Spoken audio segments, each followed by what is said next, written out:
कहानी की शुरुआत आज से कई 100 साल बाद होती है, जब इंसानों ने धरती का इतना बुरा हाल कर दिया था कि अब वो रहने लायक नहीं बची थी और ये हिसाब लगाया गया था कि आने वाले 70 साल के अंदर धरती तबाह हो जाएगी। इसीलिए इंसानों ने आर्क 1 नाम की एक स्पेसशिप बनाई, जिसके अंदर कुछ लोगों को प्रॉक्सिमा बी नाम के एक दूसरे प्लेनेट पर भेजा जा रहा था। शुरुआत में तो ये मिशन बिल्कुल सही चला, लेकिन कुछ समय बाद शिप में कुछ गड़बड़ी आ गई, जिस वजह से एक लोहे का बीम नीचे पड़े एक पॉड पर गिर गया, जिसमें लेफ्टिनेंट शैरन नाम की एक महिला सो रही थी। और जैसे ही शैरन की आंख खुली तो उसने तुरंत ही हालात को समझते हुए अपने बाकी साथियों को उठाना शुरू कर दिया और साथ ही उसने इस हादसे के बारे में लेफ्टिनेंट स्पेंसर को बताया, जिसके बाद वो दोनों सभी लोगों को बाहर निकालने में लग गए। सभी लोग फटाफट अपने अपने हेलमेट्स पहन रहे थे कि तभी ब्रेंट नाम के एक आदमी ने देखा कि एक लोहे का बीम कैप्टन के पॉड के ऊपर पड़ा हुआ था, जिस वजह से उन्हें उठाना मुश्किल था और इसीलिए वो इस बीम को हटाने में लग गया। और जब शैरन की नजर उस पर पड़ी तो उसने सबसे पहले तो ब्रेंट को उसका हेलमेट पहनाया,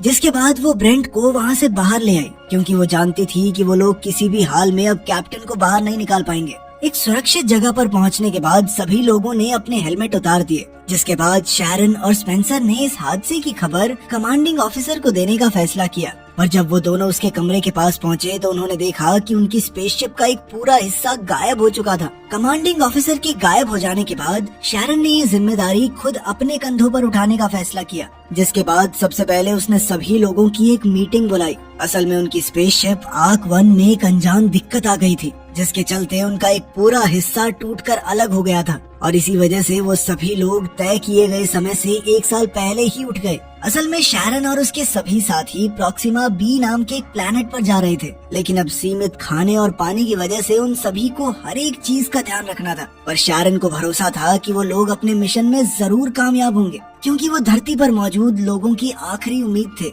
मीटिंग के बाद एग्नेस नाम के एक लड़के ने शैरन को आइडिया दिया कि वो स्पेसशिप के अंदर सब्जियां उगा सकते हैं। शैरन को ये आइडिया बहुत पसंद आया और उसने तुरंत ही पावर को उस सेक्शन में भेजने का आदेश दे दिया। पर जब स्पेंसर को इस बारे में पता चला तो वो बिल्कुल भी खुश नहीं था और उसने शैरन को इतने बड़े फैसले लेने से पहले उसके साथ डिस्कस करने को कहा, क्योंकि इस बात की कोई गारंटी नहीं है कि एक्चुअली में फसल उगेगी या नहीं। उसकी पूरी बात सुनने के बाद शैरन ने सबसे पहले तो अपनी गलती के लिए उससे माफी मांगी और साथ ही उसने स्पेंसर को चेतावनी दी कि अगली बार सबके सामने बगावत करने से पहले 2 बार सोच लेना। इसके बाद इस चीज पर फैसला लेने के लिए एक बोर्ड मीटिंग बुलाई गई, जिसमें सभी लोगों ने शैरन के प्लान के साथ जाने का फैसला किया। पर तभी अचानक से जहाज में ऑक्सीजन सप्लाई तेजी से गिरने लगी और इस दिक्कत को सही करने के लिए शिप के लाइफ सपोर्ट ऑफिसर जैस्पर को बुलाया गया, लेकिन जैस्पर कहीं भी दिखाई नहीं दे रहा था। इसलिए सभी क्रू मेंबर्स ने वापस अपने हेलमेट्स पहनने शुरू कर दिए। लेकिन उधर डोरान बेलोर नाम का एक आदमी बिना हेलमेट के मेडिकल रूम में फंसा हुआ था। पर तभी खुशकिस्मती से उसे एक ऑक्सीजन सिलेंडर मिल गया, जिसे पहनकर वो बाहर निकलने का रास्ता ढूंढने लगा। उधर सिक्योरिटी हेड फेलिक्स ने आखिरकार जैस्पर को ढूंढ लिया, जिसके बाद उसे डेक पर मदद करने के लिए लाया गया। पर इस दिक्कत को सही करने के बजाय जैस्पर ने एक ऐसा खुलासा किया जिसने सभी को हैरान कर दिया। जैस्पर के मुताबिक वो असली जैस्पर था ही नहीं, बल्कि वो कुछ ऑफिसर्स को पैसे खिलाकर इस मिशन पर आया था। असल में साइंटिस्ट के मुताबिक धरती के पास अब सिर्फ 70 साल ही बचे थे, पर जैस्पर को उनकी इन बातों पर भरोसा नहीं था और उसे लगता था कि शायद धरती पहले ही खत्म हो जाएगी। इसीलिए वो किसी भी हालत में इस मिशन का हिस्सा बनना चाहता था। ये सुनकर शैरन को बहुत गुस्सा आया और उसने तुरंत ही जैस्पर को अरेस्ट करने का आदेश दे दिया, जिसके बाद उसने अलग अलग फील्ड्स के एक्सपर्ट्स को बुलाया ताकि वो लोग मिलकर इस परेशानी से बाहर निकल सकें। उधर बेलोर ने भी किसी तरह से दरवाजे को खोलकर अपने साथ साथ कई सारे लोगों की जान बचाई जो जल्द ही मरने वाले थे। इधर एलिसिया नाम की एक लड़की मेन प्रॉब्लम को ढूंढने की कोशिश कर रही थी और उधर स्पेंसर और एक दूसरे आदमी को शिप के बाहर जाकर जांच करने का काम दिया गया, जहां उन्हें लीकेज मिली, जिसे ठीक करने के बाद उन सभी की जान खतरे से बाहर थी। एलिसिया के शानदार काम की वजह से उसे लाइफ सपोर्ट के चीफ के तौर पर प्रमोट कर दिया गया, पर उसकी लाख कोशिशों के बावजूद भी 6 लोग मारे गए थे। थोड़ी देर बाद शैरन जैस्पर से मिलने गई, जहां उसने जैस्पर को चेतावनी दी कि शायद उसे इस झूठ के बदले में मौत मिलनी चाहिए, जिस पर जैस्पर का कहना था कि वो अकेला झूठ बोलकर शिप पर नहीं आया और उस जैसे और कई सारे लोग मौजूद हैं यहाँ पर। यह सुनकर शैरन बहुत हैरान थी और वो चुपचाप वहाँ से चली गई। थोड़ी देर बाद जैस्पर की सजा तय करने के लिए एक मीटिंग बुलाई गई, जिसमें एक बार उसकी बात भी सुनने का फैसला लिया गया। पर जब वो लोग उससे मिलने पहुंचे तो उन्होंने देखा कि किसी ने जैस्पर का गला काटकर उसे पहले ही मार दिया था अगले दिन जब स्पेंसर और उसका साथी बाहर से शिप की मरम्मत कर रहे थे, तभी अचानक काफी सारा मलबा आकर उनसे टकरा गया, जिसमें स्पेंसर को तो सिर्फ थोड़ी चोट आई पर उसके साथी ने अपनी जान गंवा दी। इसके बाद जब स्पेंसर वापस आया तो उसे शिप में कई सारी शक भरी बातें सुनाई दे रही थी, जैसे उनका 1 साल जल्दी उठना, कमांडिंग ऑफिसर का गायब होना और अब जैस्पर का कत्ल। थोड़ी देर बाद स्पेंसर ने डिपार्टमेंट हेड जेम्स के साथ शैरन के बारे में बात की कि कैसे शैरन ने उनके साथ ट्रेनिंग नहीं की थी और वो सीधा लॉन्च के दिन वहाँ आई थी, और अब कमांडिंग ऑफिसर के गायब होने के बाद कैसे उसने खुद को कैप्टन घोषित कर दिया। उधर सिक्योरिटी हेड फेलिक्स को जैस्पर के कत्ल की इन्वेस्टिगेशन के दौरान पता चला कि जैस्पर के कमरे में कौन गया और निकला, ये सारा रिकॉर्ड गायब था। थोड़ी देर बाद अचानक एग्नेस के फार्म में एक पानी की पाइप फट गई, जिसके बाद उन लोगों के पास सिर्फ 3 दिन का पानी बचा था। इस सब के बाद जब एग्नेस पानी साफ कर रहा था, तभी उसकी नजर वहाँ मौजूद एक ब्लेड पर पड़ी, और अब एग्नेस और अलिसिया को ये लग रहा था कि शायद कातिल ने जैस्पर का गला काटने के बाद ये ब्लेड पानी की पाइप में डाल दिया था, जिसकी वजह से अब ये पाइप फट गई। इसलिए एग्नेस उस ब्लेड को लेकर सीधा फेलिक्स के पास पहुँच गया। उधर ईवा की टीम लगातार ज्यादा से ज्यादा पानी बचाने की कोशिश में लगी हुई थी। अगले दिन जेम्स शिप की बाहर से जांच कर रहा था और स्पेंसर अंदर से उसे देख रहा था। अपनी जांच के दौरान जेम्स को शिप पर कुछ डायमंड जैसी दिखने वाली चीजें मिली, और जैसे ही उसने उस चीज को अपने हाथ में लिया तो अचानक उसके ग्लव्स पिघलने लग गए और वो तुरंत अंदर की तरफ भागा, जहां डॉक्टर संजीवनी ने उसकी मरहम पट्टी की। उधर ईवा इस बात से परेशान थी कि वाटर टैंक जरूरी प्रेशर तक नहीं पहुंच पा रहे। तभी ईवा ने एक अर्जेंट मीटिंग बुलाकर सभी को बताया कि अब उनके पास सिर्फ 4 ही दिन का पानी बचा है, और अगर सबने थोड़ा थोड़ा भी पिया तो भी 8-10 दिन से ज्यादा नहीं चलेगा। जिसके बाद सभी लोग काफी ज्यादा डर गए। अब उन्हें कुछ भी करके पानी का जुगाड़ करना होगा, और खुशकिस्मती से उन्हें जल्द ही अंतरिक्ष में एक ऐसा कॉमेट मिल गया जिसके अंदर काफी सारा पानी मौजूद था, और अब उन्हें कुछ भी करके इस कॉमेट से सारा पानी निकालना होगा। इसके बाद जेम्स को उस कॉमेट पर सही तरीके से लैंड करके पानी निकालने का काम दिया गया, और इसमें ईवा इस पूरे मिशन को मॉनिटर करने वाली थी, और उन दोनों का ये मिशन कामयाब भी रहा। जिसके बाद जेम्स को शिप पर काफी शाबाशी मिली। पानी की प्रॉब्लम सॉल्व होने के बाद सभी लोग काफी रिलैक्स थे, और उसी रात स्पेंसर को एक अनजान मैसेज आया। इसमें जैस्पर के सामान का पता लिखा हुआ था, और उसी मैसेज की बदौलत स्पेंसर को एक मेमोरी ड्राइव मिली जिसमें एक वीडियो मौजूद थी। उस वीडियो में जैस्पर एक बार में शैरन को रिकॉर्ड कर रहा था, जिसमें वो एक बाइकर को बेरहमी से पीट रही थी, और अंत में उसने उस बाइकर का गला काट दिया। ये देखकर स्पेंसर काफी हैरान था, और उसने तुरंत ही फेलिक्स को इस बारे में बताया, जिसके बाद शैरन को जैस्पर के कत्ल के इल्जाम में अरेस्ट कर लिया गया। पर इस वीडियो के बावजूद भी शैरन का कहना था कि वीडियो में दिख रही लड़की वो है ही नहीं, एआई ने बनाई है, मैं नहीं हुई है। उधर एग्नेस परेशान था क्योंकि बिना किसी वजह के उसकी सब्जियां खराब हो रही थी, और इससे पहले कि वो कुछ सोच पाता, जेम्स ने उसे अपने पिघले हुए ग्लव्स की जांच करने के लिए बुला लिया। उधर फेलिक्स वीडियो को लेकर शैरन से तहकीकात कर रहा था, जिसमें शैरन का कहना था कि मैं इस वीडियो का हिस्सा हो ही नहीं सकती, क्योंकि उस वक्त वो आर्क 1 को लेकर चल रही मीटिंग में थी।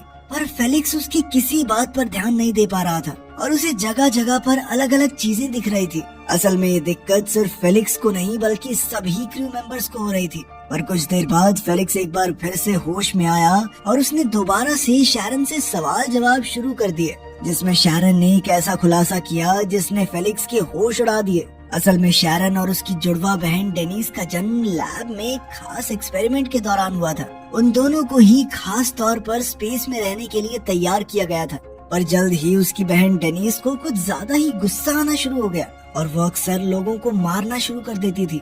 और ऐसे ही एक दिन उसने वीडियो में मौजूद उस आदमी का कत्ल कर दिया। इसी वजह से शैरन को बाकी लोगों के साथ ट्रेन नहीं किया गया था। उसकी पूरी कहानी सुनने के बाद फेलिक्स को उस पर भरोसा हो गया, और उसने शैरन को एक बार फिर आजाद कर दिया। इसके बाद लोगों को जो अजीबोगरीब चीजें दिखाई दे रही थी, उसके बारे में एक मीटिंग हुई, और जब मीटिंग में स्पेंसर ने शैरन को देखा तो वो काफी गुस्सा हुआ, और उसे तब और ज्यादा गुस्सा आया जब फेलिक्स ने शैरन को आजाद करने की वजह बताने से भी मना कर दिया। मीटिंग के दौरान एग्नेस ने डॉक्टर संजीवनी को बताया कि ये सब जो हो रहा है, इसके पीछे उस पानी का हाथ हो सकता है जो हमने उस कॉमेट से निकाला था। पर ये बात बताते ही एग्नेस अचानक बेहोश हो गया। उसकी ये बात सुनते ही डॉक्टर संजीवनी ने तुरंत ब्लड सैंपल्स की जांच की, और उसे पता चला कि कॉमेट के पानी में एक ऐसी चीज मौजूद थी जिससे LSD जैसा नशा होता था, और इसी के चलते सभी को भ्रम हो रहे थे। ये खबर मिलते ही शैरन तुरंत संजीवनी के पास आई, और उसने बताया कि वो एक जेनेटिकली मॉडिफाइड क्लोन है। और उसे ये बात जानकर हैरानी हुई कि संजीवनी को इस बारे में पहले से पता था। शैरन का कहना था कि कॉमेट का पानी पीने के बावजूद भी उसे कोई दिक्कत नहीं हुई और इसीलिए उसे लगता है कि शायद उसके खून से वो एंटीडोट बना सकते हैं। इस चीज को टेस्ट करने के लिए संजीवनी ने तुरंत कुछ टेस्ट करने शुरू कर दिए और जल्द ही ये बात कंफर्म हो गई कि वो शैरन के खून से एंटीडोट बना सकते हैं। और इससे पहले कि वो अपना काम पूरा कर पाती, संजीवनी अचानक जमीन पर गिर गई और इसलिए इस काम को पूरा करने की जिम्मेदारी एलिसिया को दी गई, जिसने तुरंत ही अपना काम शुरू कर दिया। और उसने बड़ी समझदारी से एंटीडोट को मल्टीप्लाई करके सीधा पानी की सप्लाई में डाल दिया ताकि वो लोग इस एंटीडोट को तेजी से सभी क्रू मेंबर्स तक पहुंचा सकें। जल्द ही सभी क्रू मेंबर्स वापस ठीक हो गए, पर एलिसिया ने वो पानी सबसे आखिर में पिया क्योंकि उसे भ्रम की वजह से अपनी माँ दिखाई दे रही थी, इनसे वो मन बहलाने के लिए हर बात कर लेती थी। उधर एंगस जेम्स के जले हुए ग्लव्स की जांच कर रहा था, जिस दौरान उसे जेम्स की ग्लव्स पर एक ऐसा मटेरियल मिला जिसके बारे में इंसान जानते ही नहीं थे। और इसीलिए अब एंगस को लग रहा था कि शायद किसी ने इस मटेरियल को एक हथियार की तरह इस्तेमाल किया है और उसके मुताबिक शायद इसी की वजह से वो सबसे पहली गड़बड़ी हुई, जिसके चलते सभी लोग समय से पहले ही उठ गए। कुछ देर बाद स्पेंसर ने संजीवनी को आराम करने भेज दिया और मौका मिलते ही वो खुद डेटाबेस की जांच करने में लग गया, जहाँ उसे शैरन के क्लोन होने के बारे में पता चला। और ये जानकारी मिलते ही उसने शैरन पर अपनी असलियत छुपाने का आरोप लगाना शुरू कर दिया और उसका मानना था कि क्लोन होने की वजह से शैरन स्पेसशिप की कैप्टन नहीं बन सकती, क्योंकि इतनी सारी जिंदगियों की जिम्मेदारी एक क्लोन के हाथ में देना तो बेवकूफी थी। शैरन ने उसे समझाने की काफी कोशिश की, पर स्पेंसर इस मुद्दे को काउंसिल के पास ले गया, जहाँ उसने अपनी बात को साबित करने के लिए शैरन की बहन डेनिस की वीडियो का इस्तेमाल किया। और इसके बावजूद भी उसके अलावा काउंसिल का हर एक मेंबर शैरन के ही सपोर्ट में था और उन सभी का मानना था कि शैरन ने कई बार अपनी काबिलियत को साबित किया है। और इसके बाद तो शैरन को स्पेसशिप का ऑफिशियल कैप्टन घोषित कर दिया गया और ये जिम्मेदारी मिलते ही शैरन ने बिना समय बर्बाद किए सभी को उनका काम देना शुरू कर दिया। उधर इंजन रूम में ईवा और उसका असिस्टेंट ग्रेगोर लगातार स्पेसशिप की स्पीड को बढ़ाने की कोशिश में लगे हुए थे। इसके लिए वो एक ओवर एक्टिव फ्यूल का इस्तेमाल कर रहे थे, जिस पर ग्रेगोर ने ईवा को फ्यूल की ओवर हीटिंग के बारे में सावधान भी किया। और इसके बावजूद भी ईवा ने इसी रास्ते का इस्तेमाल करने का फैसला किया और ग्रेगोर को इंजन का ध्यान रखते हुए किसी भी इमरजेंसी में पास ही में मौजूद लीवर खींचने को कहा, जिसके बाद वो खुद किसी काम से बाहर चली गई। पर ईवा के इंजन रूम से निकलने के कुछ ही देर बाद अचानक फ्यूल ओवर हीटिंग की वजह से चारों तरफ रेडियो एक्टिव रेडिएशन फैल गई और ये सब इतनी तेज हुआ कि ग्रेगोर उस लीवर को खींचने से पहले ही रेडिएशंस की चपेट में आ गया। कुछ देर बाद जेम्स का ध्यान स्पेसशिप की गिरती हुई रफ्तार पर पड़ा और जब उसने शैरन को ये बात बताई तो उन दोनों का ही शक फ्यूल टैंक ब्लास्ट की तरफ गया। और अपने इस शक को दूर करने के लिए जब उन्होंने ग्रेगोर को कांटेक्ट करने की कोशिश की तो उन्हें सामने से कोई जवाब नहीं मिला, जिसके बाद उन्होंने ईवा को तुरंत इंजन रूम में जाने को कहा। और जब ईवा इंजन रूम में पहुंची तो उसने देखा कि रेडिएशंस की वजह से इंजन रूम के दरवाजे ऑटोमेटिकली लॉक हो चुके थे। ये देखते ही ईवा बहुत ज्यादा घबरा गई और उसने तुरंत ही ये जानकारी शैरन को दी, जिसके बाद सभी क्रू मेंबर्स रेडिएशन को न्यूट्रलाइज करने का तरीका ढूंढने में लग गए। उधर जैस्पर के खून की इन्वेस्टिगेशन के दौरान फेलिक्स को पता चला कि एलिसिया के टैबलेट से स्पेंसर को एक खुफिया मैसेज भेजा गया था, जिसमें जैस्पर के मेमोरी कार्ड की जानकारी थी। और जब एलिसिया से इस बारे में पूछा गया तो उसने बताया कि उसका टैबलेट कुछ देर के लिए बेलौर के पास था। ये जानकारी मिलते ही फेलिक्स बेलौर से पूछताछ करने के लिए गया, पर जैसे ही बेलौर को पकड़े जाने का एहसास हुआ तो उसने भागना शुरू कर दिया। पर आखिरकार फेलिक्स ने उसे दबोच ही लिया, जिसके बाद फेलिक्स, जेम्स और स्पेंसर उसे पूछताछ के लिए ले आए, जहाँ उसने कबूल कर लिया कि उसी ने जैस्पर का खून किया था। और उसने जैस्पर को इसलिए मारा क्योंकि वो भी घूस देकर यहाँ आया था और वो नहीं चाहता था कि जैस्पर उसके बारे में सबको बता दे। उधर ईवा की टीम एक अलग ही मुसीबत में थी। असल में टीम के कुछ मेंबर्स ऑटो लॉक की वजह से रेडियो एक्टिव जोन में ही फंस गए थे और बढ़ती रेडिएशन की वजह से उन सबकी जान खतरे में थी। और इससे बचने का सिर्फ एक ही रास्ता था कि कोई इंसान इंजन रूम में जाकर उस लीवर को नीचे करके इंजन को बंद कर दे, लेकिन जो अंदर जाएगा उसकी जान जाना तो तय था। और इसीलिए शैरन ने सभी क्रू मेंबर्स से पूछा कि क्या कोई अपनी इच्छा से ये काम करना चाहेगा, पर कोई भी इसके लिए तैयार नहीं था। और इसीलिए शैरन ने ये काम खुद करने का फैसला किया, लेकिन लोग अपने कैप्टन को भी नहीं खोना चाहते थे। इस बात पर चर्चा चल ही रही थी कि तभी स्पेंसर बेलौर से मिलने के लिए गया। स्पेंसर ने बेलौर को पूरी बात बताई कि अगर इस प्रॉब्लम को जल्द से जल्द ठीक नहीं किया गया तो कोई नहीं बच पाएगा और अगर उनका मिशन पूरा नहीं हुआ तो इंसानियत का खात्मा तय है। ये सुनकर बेलौर ने फैसला किया कि अब तक की जिंदगी उसने सिर्फ अपने लिए जी थी, लेकिन अब वो अपनी गलतियों को ठीक करने के लिए अंदर जाने को तैयार हो गया। जिसके बाद बेलौर एक प्रोटेक्टिव सूट पहनकर रिएक्टिव रूम के अंदर घुस गया, जहाँ जमीन पर कई सारी लाशें पड़ी हुई थी। पर बेलौर इन सभी चीजों को नजरअंदाज करते हुए आगे बढ़ता गया और जब वो मेन इंजन रूम के पास पहुंचा तो उसने देखा कि उस कमरे का दरवाजा ऑटो लॉक हो गया था, क्योंकि उसी कमरे से सारी रेडिएशन निकल रही थी।